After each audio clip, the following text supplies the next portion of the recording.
네, 국내외 증시를 둘러싼 다양한 이슈 분석을 통해서 투자 전략 짚어보는 글로벌 전략가들 시작해 보겠습니다. 오늘은 시장의 투자 타이밍을 포착해보는 시간이죠. 황유현의 마켓 타이밍 시간입니다. 신한투자증권 황유현 PB팀장님 나오셨습니다. 팀장님 어서 오세요. 네, 안녕하십니까. 예, 오늘 또 상당히 중요한 한 주의 시작입니다. 네. 이번 주에 지난주 좀 미국 증시를 들여다보면 네. 애플이 8%가량 올랐고요. 엔비디아도 액면 분할 후에 주가 순항을 이어가고 있습니다. 애플이 물론 지난 금요일 시장에서 조금 떨어지긴 했습니다만 나스닥이 5일째 사상 최고치를 경신해내는 흐름을 보여주고 있잖아요. 그렇습니다. 그런데 다우존스 지수의 흐름이 조금 다르게 흘러가고 있는 것 같습니다. 네. 지난 4주 사이에 3번이나 주간 기준으로 하락을 했고 네. 이제 시장에 혹시나 균열이 생기고 있는 것이 아니냐라는 분석도 나오고 있는 것 같은데요. AI 테마를 둘러싸고 과열이 한쪽에선 이루어지고 있고 다우존스는 이렇게 조금씩 흘러내리고 있는 흐름을 저희가 어떻게 해석을 해봐야 될까요? 올 한 해 시장이 좋습니다라고 평가하시는 분들도 있고, 네. 그다음에 어렵다라는 평가하시는 분들도 많이 있습니다.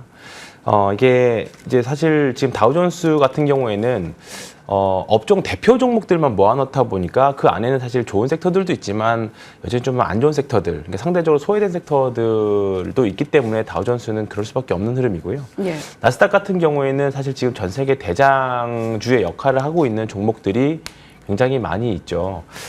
앞서서 이제 섹터를 잘 선택을 하신 분들 또는 그쪽에 집중 투자를 하신 분들 같은 경우에는 올해 시장이 정말 재밌고 계좌도 많이 늘었다라는 표현들을 많이 하시고요. 대신에 조금 현재 업종 중심에서 조금 벗어난 분들 같은 경우에는 어렵다라는 표현들을 많이 하십니다. 이게 왜 그러냐면 철저하게 업종 대표주 쏠림으로 가고 있기 때문입니다. 최근에 다행히 이제 애플도 과거에는 사실 애플만 주식이다라는 표현이 있었을 정도로 애플 주식이 굉장히 좋았었는데 최근에 다시 이제 AI 모멘텀이 나타나면서 빅테크 쪽에서는 애플, 그다음에 AI 반도체 쪽에서는 당연히 엔비디아 같은 주식들이 그랬고요. 서브형 반도체 같은 경우는 최근에 이제 브로드컴 같은 주식들도 그랬고, 그런 부분들이 업종 대표주 쏠림 현상들이 계속 나타나고 있습니다. 이 부분들이 한국 시장도 마찬가지라고 생각을 해요. 한국 시장에서도 AI 반도체 쪽에서는 당연히 하이닉스, 그다음에 코스다 다른 이제 장비 중에서 한미 반도체, 여러 식품주들 이런 주식들을 보면 이렇게 많이 올랐는데 주식이 더 올라가라는 표현을 할 수 있을 정도인데도 더 올라가는 현상들이 좀 많이 나오고 있죠. 네. 그러니까 이제 주도주들로, 그러니까 2등주까지는 저는 괜찮다라고 생각을 하는데 3등주나 4등주까지 내려가 버리면 시장의 수급이 거기까지 다 뭔가 받쳐줘서 올라가기에는 좀 어려운 시장이라는 거죠. 그러니까 예전과 코로나 이전과 이후에 좀 달라진 점이 있다라고 하면 확실히 조금 주도주 종목으로 시장의 선택을 받은 종목들이 차라리 비싼 주식이 더 비싸진, 가격적으로요. 더 비싸지는 현상들이 더 나타나고 있습니다. 그러니까 1등 중심주 매매를 계속 하실 걸 권해드리고 있고요. 이런 현상들, 그러니까 하반기 AI와 관련된 테마나 관련된 섹터 있는 종목들은 종목에 따라서는 키 맞추기도 나올 수 있긴 하겠습니다만 일단 시장을 이끄는 핵심 테마 자체가 AI이기 때문에 그 안에서 계속 그 안에서 중심적으로 매매를 하셔야 되겠다라고 생각을 하고 있습니다. 네. 지금 가는 놈이 더 간다. 네. 저희가 속된 말로 이렇게 네. 이야기를 하는데 1등만 기억하는 더러운 세상이라고 하지만 네. 그럼에도 불구하고 지금은 1등주를 좀 봐야 될 때다라는 네. 이야기를 해주셨습니다. 지금 코스피가 나흘째 상승을 했고 2년 만에 연중 최고가를 달성하기도 했죠. 외국인의 금리 인하 기대감에 다시 네. 매수하기 시작하면서 삼성전자도 장중에 8만 원 선을 회복하는 네. 모습을 보여주기도 했습니다.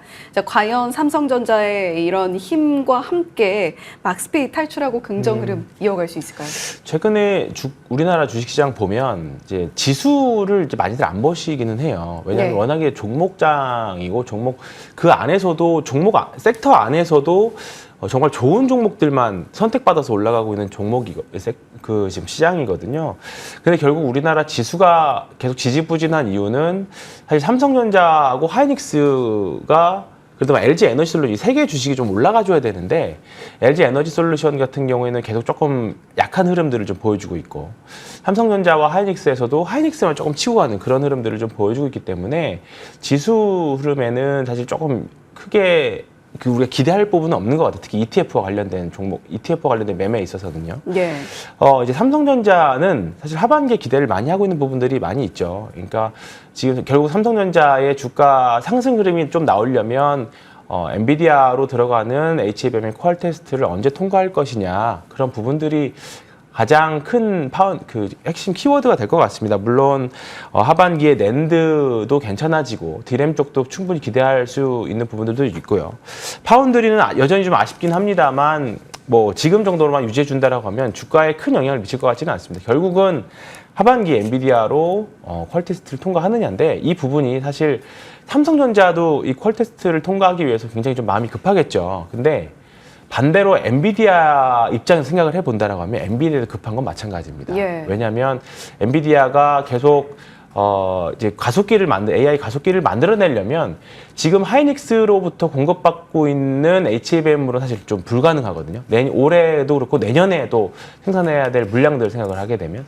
그렇기 때문에 지금 삼성전자도 급하지만 반대로 엔비디아도 급하다, 이런 부분들을 좀 여러 가지 측면에서 기대를 해본다라고 하면 여러 가지 업계 종사자분들이나 증권가에서 예측하는 전망들이나 여러 가지 좀 내용들이 다르지만 하반기는 조금 사실 힘들다라는 내용들이 좀 사실 많이 있기는 해요. 근데 이제 이 부분들이 얼마나 좀 빨리 당겨오느냐. 사실 컨센이 올 연말이나 내년 초거든요. 근데 이 부분을 좀 빨리 통과를 하게 되면 주가는 조금 더 가속으로 나올 수 있을 거고요.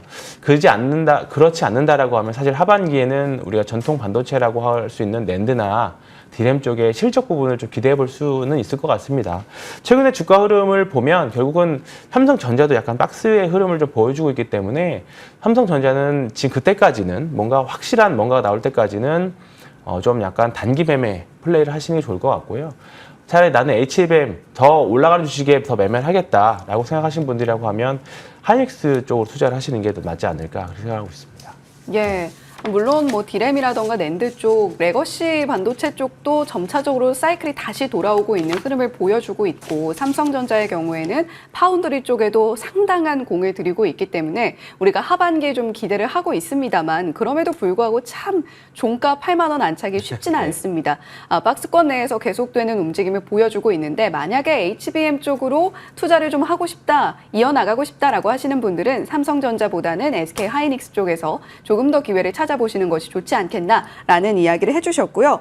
지금 뭐 엔비디아와 삼성전자와의 관계를 이야기할 때 삼성전자가 을로서 계속되는 납품 테스트를 통과받기 위해서 노력을 하고 있습니다만, 그럼에도 불구하고 엔비디아 역시도 마음이 급하다라는 부분도 함께 체크 포인트로 삼아 보시면 좋겠습니다. 자, 지금 뭐 하반기 주도 장세 이야기 좀 해볼까 하는데요. 랠리를 이어갈 것이다라는 섹터로 화장품 이야기 많이 나오고 있고요. 거기다가 식품주도 함께 많은 이야기를 하고 있습니다. 최근 증권가에서는 비중 확대 시선이 나올 정도인데 지금이라도 좀 담아야 될까, 그 부분이 참 고민이 돼요. 많이 올랐잖아요, 그동안. 그리고 정말 급격하게 오른 면이 있기 때문에 우리가 황유현 팀장님의 조언이 좀 절실하게 필요한 시점인 것 같습니다. 사실 뭐 예전부터 투자하실 분들이라고 하면 삼양식품 같은 최근에 식품 주식들이 이렇게 변동성 높은 거는 이제 올해 처음 아마 보실 겁니다. 저도 마찬가지고요.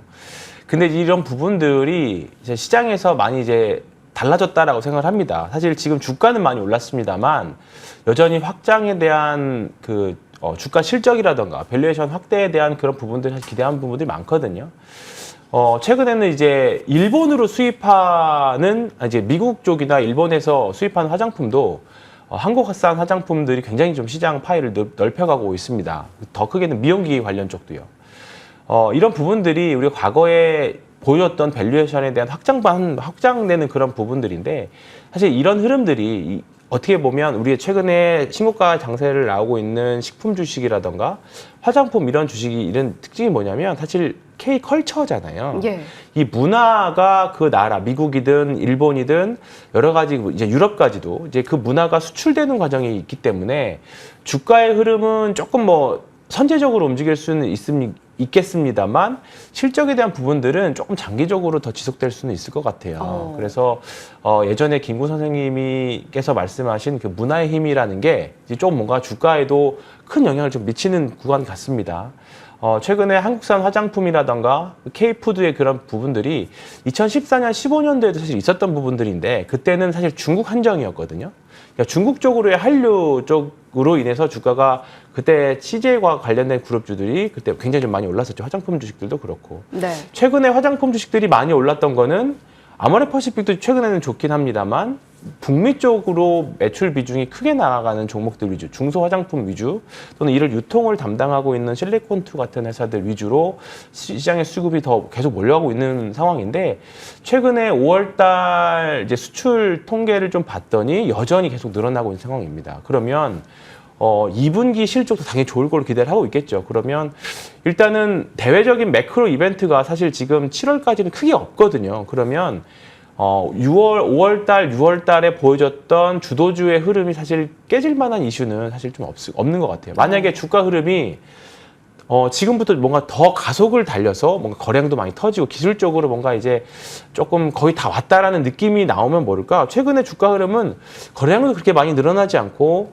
정말 주가가 좀 일시적으로 하락을 하더라도 다시 아래 꼬리를 달고 올라오는 그런 흐름들이기 때문에 당연히 지금 구간에서는 신규 매수를 어떻게 해라는 말씀들 당연히 하시겠지만 사실 지금의 최근 올해 상반기, 작년에 2차전지 흐름들을 보시면 아시겠지만 가는 주식들이 계속 가는 장세입니다. 그렇기 때문에 지금 신규로 들어가신 분들과 한두 달 전에 들어가신 분들은 당연히 주가 매매 측면에서 좀 리스크 관리 전략을 다르게 가져야 하겠지만 지금 측면에서는 저는 지금도 괜찮다라고 생각을 일단은 추세 추종의 관점에서는 좋지 않을까 하고 말씀 좀 드리도록 하겠습니다.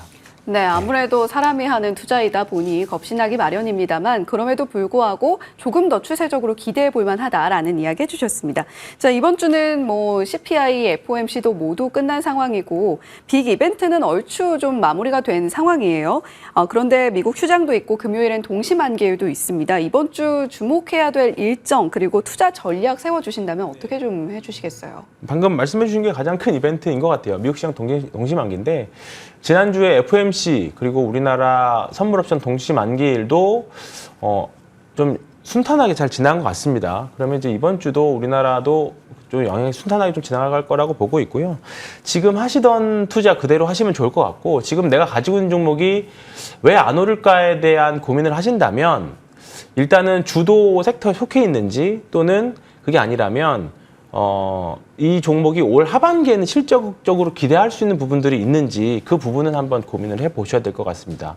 그러니까 내가 가지고 있는 종목이 갑자기 대외적인 뭐 이벤트가 있어서 갑자기 급등을 할 수는 있어요. 지난주에 사실 오늘 시초가가 좋을 걸로 기대되고 있는 게 이제 철도주 관련 종목들인데 예. 이제 철도주 같은 경우에는 사실 지난주에 좀 이벤트가 있었잖아요. 그렇다 보니까 그런 종목을 그런 기대를 하신다라고 하면 뭐 가져가 보시겠지만 그건 우리가 예측할 수 있는 영역은 사실 아니고요.